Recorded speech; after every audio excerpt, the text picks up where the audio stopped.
Bismillahirrahmanirrahim. Assalamualaikum warahmatullahi wabarakatuh. Bismillah, alhamdulillah, wassalatu wassalamu ala rasulillah Sayyidina Muhammad ibn Abdillah wa ala alihi wa sahbihi wa wallah, amma ba'du. Alhamdulillah, hari ini kita bisa bertemu lagi dalam pembelajaran mata pelajaran fikih. Semoga pada hari ini kita berada dalam kesehatan dan senantiasa Allah limpahkan karunia dan keberkahannya. Nah, di pertemuan yang hari ini kita akan membahas perihal hukum taklifi. Jadi perihal hukum-hukum dalam Islam diantaranya adalah yang termasuk dalam hukum taklifi. Nah, perlu diketahui apa itu hukum taklifi. Mungkin kalian ada yang pernah mendengar dan mungkin ada yang pernah sedikit pernah ada orang yang mengatakan tentang hukum taklifi, tapi kalian belum paham ataupun masih sangat belum paham tentang hukum taklifi. Nah, perlu diketahui bahwa hukum taklifi adalah kitab syar'i yang menuntut manusia untuk melakukan atau meninggalkan sesuatu atau memilih antara berbuat dan meninggalkan. Nah, hukum ini disebut dengan taklifi karena di dalamnya ada beban bagi manusia. Beban itu terlihat jelas karena merupakan suatu tuntutan. Nah, baik untuk mengerjakan ataupun meninggalkan dan khiyar ataupun mubah. Nah, hukum taklifi dalam Islam itu secara umum terbagi dalam 3 bagian, yaitu perintah Allah terbagi 2, yakni wajib dan sunat. Larangan Allah terbagi menjadi 2, yaitu haram dan makruh. Dan yang ketiga adalah pilihan, yaitu boleh mengerjakan dan boleh meninggalkan. Nah, yang pertama adalah hukum yang tadi masuk ke dalam kategori pertama, yaitu perintah. Perintah itu tadi ada wajib dan sunat. Yang pertama wajib ataupun al-ijab. Apa itu wajib? Wajib itu adalah sesuatu yang kita kerjakan akan mendapat pahala, tetapi kalau kita meninggalkannya akan menjadi sebuah dosa ataupun hukuman. Nah, Allah berfirman dalam Al-Quran yang artinya dan laksanakanlah sholat, tunaikanlah zakat, dan taatlah kepada Rasul Muhammad SAW. Nah, dalam An-Nur ayat 56. Nah, ini tuh yang termasuk dalam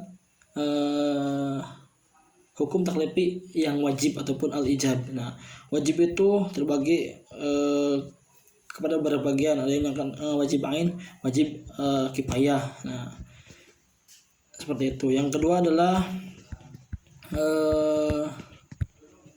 sunnah ataupun mandub. Nah,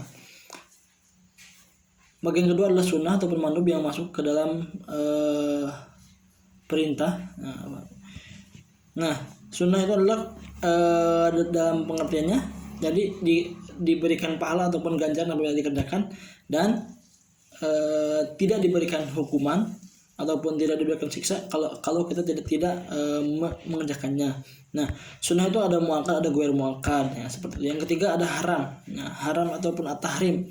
Haram itu termasuk larangan. Ya, tadi kan saya katakan ada 3 bagian, ada perintah, ada larangan, dan ada pilihan. Nah, sekarang kita masuk ke larangan. Larangan itu ada haram. Haram itu adalah segala sesuatu yang apabila kita kerjakan kita mendapat dosa, dan apabila kita tinggalkan kita mendapat pahala. Nah, itu yang dinamakan dengan larangan. Nah, haram itu ada haram lidzati, ada haram lighairihi. Nah, haram karena datnya memang sudah diharamkan, seperti contoh anjing, babi, Allah sudah haramkan datnya gitu.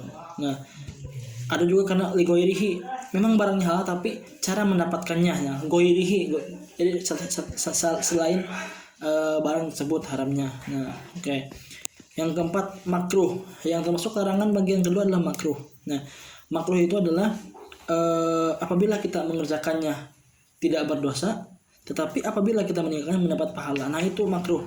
Contoh gambaran dari makruh adalah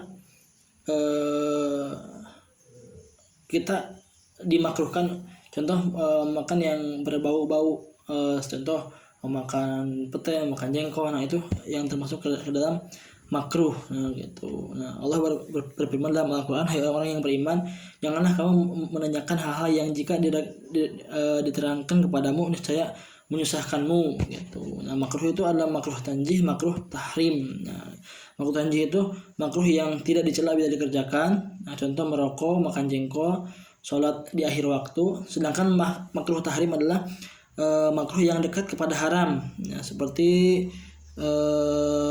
sesuatu yang dilarang oleh syariat Islam, tetapi dalil yang melarang itu bersifat zani, seperti meminang wanita yang sedang dalam pinangan orang lain. Nah, contohnya seperti itu. Nah, yang kelima adalah mubah, ataupun tadi yang saya katakan, tadi ada perintah, larangan, ada pilihan. Ini mubah. Nah, mubah itu pilihan. Jadi boleh kita katakan, boleh tidak. Nah, itu yang termasuk dalam mubah.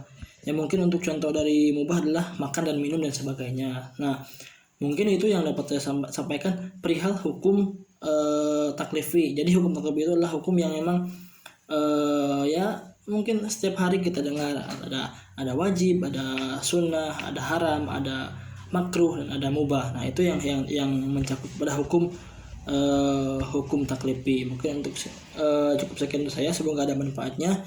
Mohon maaf bila masih banyak kekurangan dan kesalahan. Cukup sekian. Wassalamualaikum warahmatullahi wabarakatuh.